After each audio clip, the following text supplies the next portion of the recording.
There are people who seem lazy, but sometimes they're not lazy at all. They're just waiting for a reason strong enough to wake them up.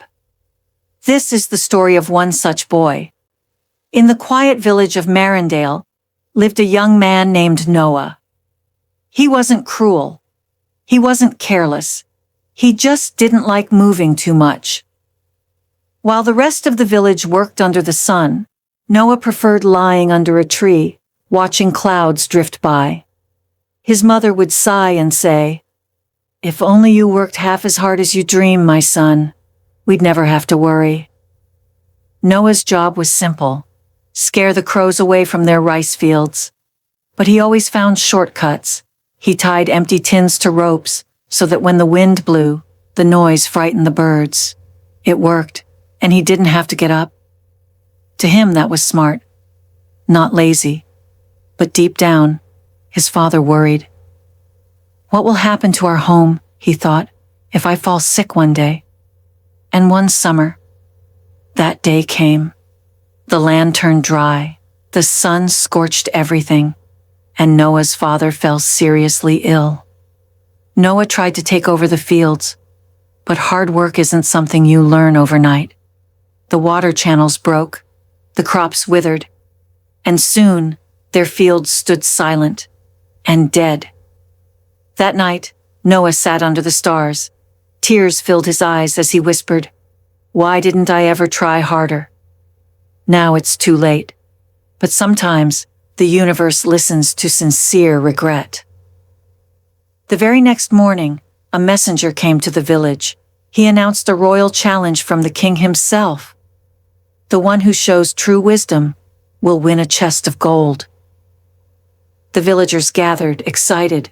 Noah stepped forward and said, "I'll join." People laughed. They whispered, "How can he compete?" But Noah smiled softly. He touched his mother's hand and said, "Maybe it's time I stop dreaming and start doing." The journey to the city took 3 long days.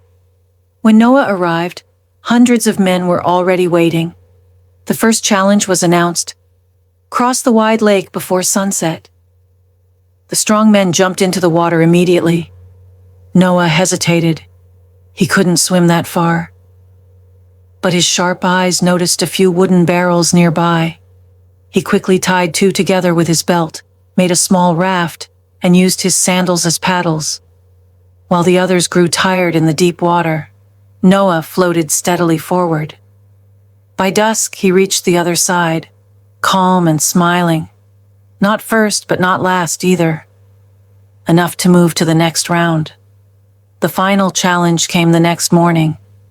Each contestant was given a huge wooden block and told to move it 1 kilometer, using just one tool from a table full of options. The others rushed forward, grabbing ropes, levers, even hammers.